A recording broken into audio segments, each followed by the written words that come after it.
এই পার্লামেন্ট 5 বছর নয়, আপনি 5 মাসও দেখতে পারবেন না। আমি বললাম, ব্যর্থহীন কণ্ঠে বলতে চাই, বাংলার জনগণ অচিরেই খুব স্বল্প সময়ের মধ্যে এদেরকে টেনে হিঁচড়ে বাংলার জমিনে নামাবে এবং এই জমি থেকে আওয়ামী লীগকে নিশ্চিহ্ন করে দেবে। এই মারামারি তাতে জড়িয়েছেন খোদ এমপিরা। এমন একটি ভিডিও সামাজিক যোগাযোগ মাধ্যমে ভাইরাল হয়েছে। ভিডিওতে দেখা যায় প্রথমে চুল ধরে টানাটানি এবং ধস্তাধস্তিতে জড়ান।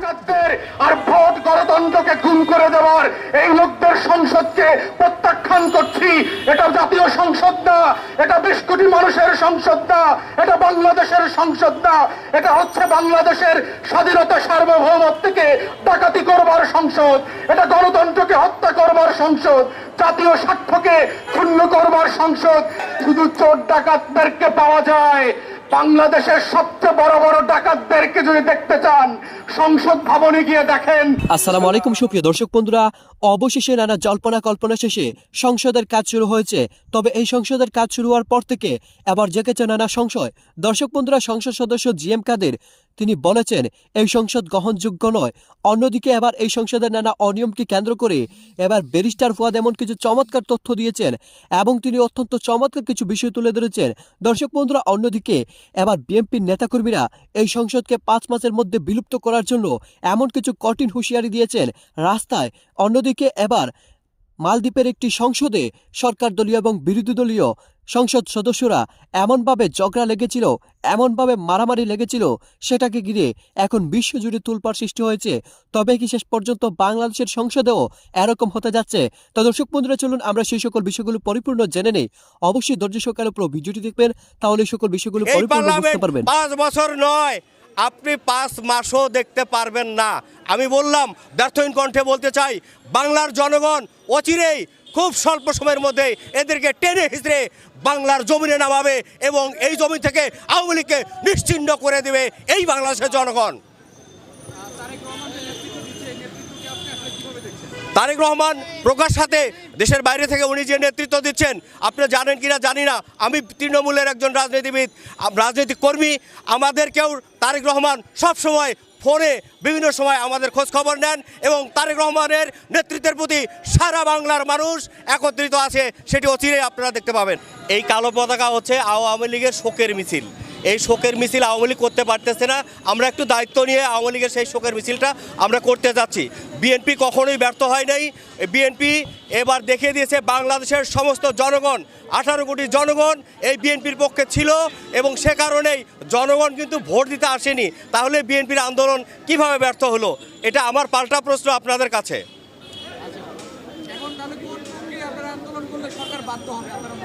আমরা মনে করি বাংলাদেশের জনগণ শান্তিপূর্ণ একটি আন্দোলনের মাধ্যমে, এই যুগপৎ আন্দোলনের মাধ্যমে এই সমকামী সরকারকে, এই সমকামী যেমন সমকামিতা রাষ্ট্র এবং ইসলামে যেমন নিষেধ, ঠিক তেমনি সমকামিতায় কোনো ভোট হতে পারে না।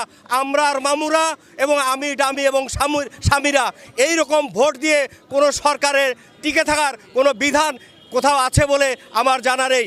এই সরকারকে বাংলাদেশের মানুষ বিতাড়িত করবে এবং বিশ্বের যে কোনো স্বৈরশাসকের যে অবস্থা হয়, এই সরকারেরও একই রকম পতন হবে। আপনারা সে চোখের সামনে দেখতে পাবেন। এই রকম গণতন্ত্র দেখবার জন্য শহীদ নূর হোসেন কিন্তু আত্মাহুতি দেয়নি। আগামী ডিসেম্বরে এই বিএনপি দেখিয়ে দেবে, বাংলাদেশের জনগণ দেখিয়ে দেবে, ওই শহীদ নূর চত্বরে আওয়ামী লীগের আর কোনো জায়গা হবে না। তারা আর ওই শহীদ নূর চত্বরে যাওয়ার মতো নৈতিকতা তারা হারিয়ে ফেলেছেন।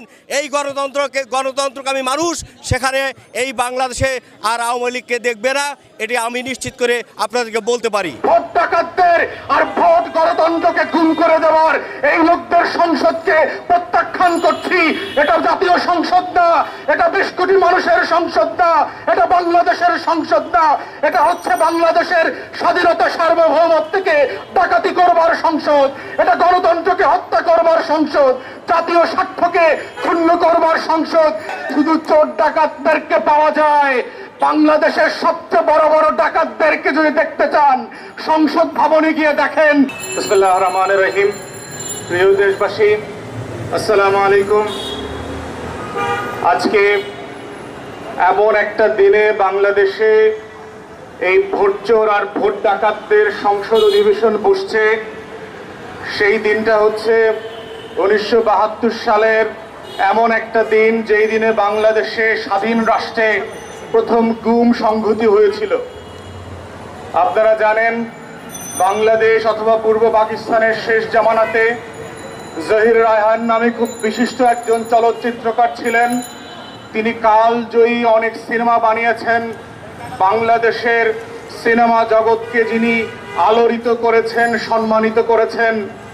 তিনি যুদ্ধকালীন সময় ইংরেজিতে দুটো ডকুমেন্টারি ফিল্ম বানিয়েছিলেন, স্টপ জেনোসাইড এবং বার্থ অফ এ নেশন নামে, যে গণহত্যা বন্ধ করুন এবং নতুন একটি জাতির জন্ম শিরোনামে যে ইংরেজি ডকুমেন্টারিগুলো সারা পশ্চিমা বিশ্বে আলোড়িত হয়েছিল, যার প্রেক্ষিতে আপনারা দেখেছেন তখনকার দিনের বিখ্যাত গায়ক জর্জ হ্যারিসন নিউ ইয়র্কে ওপেন কনসার্ট করে বাংলাদেশের স্বাধীনতার পক্ষে লক্ষ লক্ষ ডলার কালেক্ট করে বাংলাদেশে যুদ্ধের পক্ষে পাঠিয়েছিল।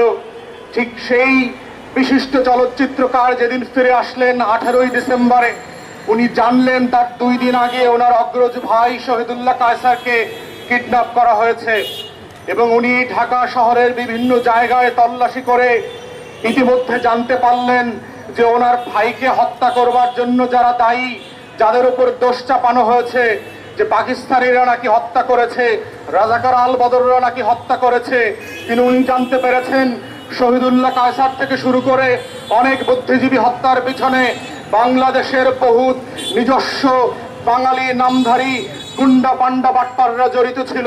এর সাথে পশ্চিম পাকিস্তানিরা অথবা রাজাকার আল বদররা জড়িত ছিলেন না। এবং উনি হুঁশিয়ার করে বলেছিলেন 25শে জানুয়ারি 1972 সালে যদি সরকার এবং শেখ মুজিবের রাষ্ট্র থেকে কোনো ব্যবস্থা আনা হয়, শহীদুল্লাহ কায়সারকে খুঁজে দেওয়ার ব্যবস্থা আনা হয়, উনি বাংলাদেশের এই সকল দালাল নামক মুক্তিযোদ্ধাদের মন্ত্রী এমপিদের চরিত্র উন্মোচন করে দেবেন। এবং উনি 72 সালের 30শে জানুয়ারি প্রেস ক্লাবে প্রেস কনফারেন্স করে বাংলাদেশের 14ই ডিসেম্বরে 1971 সালে বুদ্ধিজীবী হত্যার সাথে কারা কারা জড়িত ছিলেন তাদের নাম প্রকাশ করে দিবেন। এই হুমকি দেওয়ার পরে 1972 সালের 30শে জানুয়ারি উনি সরকারে সকালবেলা ফোন কল পেলেন এবং ফোন কল পেয়ে বলা হলো যে শহীদুল্লাহ কায়সারের লাশের নাকি খবর পাওয়া গেছে, আপনাকে মিরপুরে যেতে হবে। এবং উনি যখন মিরপুরে গেলেন সেই দিনকার উনি আর ফিরে আসলেন না। শুধু তাই না, উনি যে গাড়ি ড্রাইভ করে গিয়েছিলেন সেই গাড়িতে মুক্তিযুদ্ধ চলাকালীন সময় কলকাতায় আওয়ামী লীগের নেতারা কি ধরনের চুরি, বাটপারি, পেশাবৃত্তি আর জুয়া খেলায় নিমগ্ন ছিল, যুদ্ধকালীন সময় হাজার হাজার লক্ষ লক্ষ কোটি টাকা রিলিফের টাকা লুটপাট করেছে আওয়ামী লীগের তৎকালীন নেতারা, সেই সকল দলিল দস্তাবেজ ছিল। সেই গাড়ি থেকে সকল দলিল দস্তাবেজ পর্যন্ত গায়েব হয়ে যায়, ওনার লাশ খুঁজে পাওয়া যায় নাই। অতএব 1972 সালের 30শে জানুয়ারি স্বাধীন রাষ্ট্রে বাংলাদেশের প্রথম গুম সংগঠিত হয়েছিল। অতএব এই জাতিকে আমরা স্মরণ করিয়ে দিতে চাই, ভোট ডাকাতদের এই সংসদ বসছে এমন একটা দিনে যেদিন বাংলাদেশ স্বাধীন রাষ্ট্রের প্রথম গুমের নাটক দেখেছিল। আজকে যখন ভোট চোরেরা সংসদের দখল নিয়েছে, তখন বুঝতে হবে ওরা সংসদের দখল নেয় নাই, ওরা আপনার জীবনের দখল নিচ্ছে, ওরা আপনার সম্পত্তির দখল নিচ্ছে, ওরা নতুন করে আগামী 5 বছর লুটপাটের দায়িত্ব নিচ্ছে। বাংলাদেশ রাষ্ট্রকে কিভাবে বেহাল করে দেওয়া যায় সেই দায়িত্ব নিয়েছে। রমজানে পণ্যের স্বাভাবিক মূল্য রাখার দায় নিয়ে নতুন করে বিলিয়নস অফ ডলার লুটপাট করার স্বর্গরাজ্য বানাবার চক্রান্ত করছে। সংসদে মারামারি, তাতে জড়িয়েছেন খোদ এমপিরা। এমন একটি ভিডিও সামাজিক যোগাযোগ মাধ্যমে ভাইরাল হয়েছে। ভিডিওতে দেখা যায় প্রথমে চুল ধরে টানাটানি এবং ধস্তাধস্তিতে জড়ান 2 এমপি। পরে তারা একজন আরেকজনকে কিল, ঘুষি, লাথিও মেরেছেন। এমনকি স্পিকারের কানের কাছে জোরে জোরে বাঁশি বাজিয়েছেন ক্ষমতাসীন দলের এক এমপি। পার্লামেন্টের ভেতর মারামারিতে জড়িয়েছেন সরকার ও বিরোধী দলের কয়েকজন সংসদ সদস্যরা। পার্লামেন্টের ভেতরেই মারামারিতে জড়িয়েছেন ক্ষমতাসীন জোট ও বিরোধী দলীয় এমপিরা। সামাজিক যোগাযোগ মাধ্যমে ভাইরাল হওয়া বিভিন্ন ভিডিওতে দেখা যায় স্পিকারের কার্যক্রমে বাধা দেন বিরোধী দলীয় এমপিরা। সাবেক রাষ্ট্রপতি এরশাদের জামানত বাজেয়াপ্ত হয়েছিল তার কাছে। এতে উত্তেজিত হয়ে ওঠেন জাপা এমপিরা। এই ইস্যুতে পয়েন্ট অফ অর্ডারে কথা বলতে না দিলে ওয়াকআউটের হুমকি দেন তারা। পরিস্থিতি নিয়ন্ত্রণে আনতে ডেপুটি স্পিকারের জায়গায় কার্যক্রম চালানোর দায়িত্ব নিজ হাতে নেন স্পিকার ডক্টর শিরিন শারমিন চৌধুরী। আশ্বাস দেন তথ্যগত ত্রুটি থাকলে এক্সপান্স করা হবে বক্তব্য।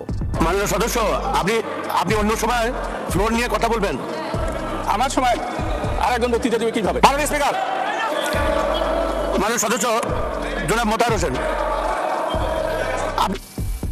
আপনি এক মিনিট,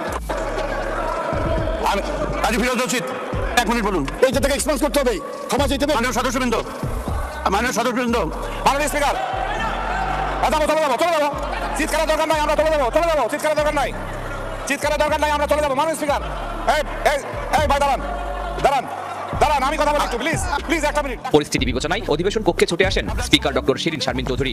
মাননীয় সদস্যবৃন্দ, সবাই বসুন। হাউসের একটা ডেকোরাম আছে। বিরোধী দলের কাজী ফিরোজ রশিদ, মশিউর রহমান রাঙা, আপনি বসুন। ঈশ্বর সাহেব যখন 22টি আসনে আওয়ামী লীগ আলাদা ইলেকশন করছে, বিএনপি আলাদা ইলেকশন করছে, জামাত আলাদা করছে, জাতীয় পার্টি আলাদা করছে, তখন 21টা জনগণ ডিভিশনে 21টা আসনে শাসা পেয়েছে, একটি জামাত পেয়েছে।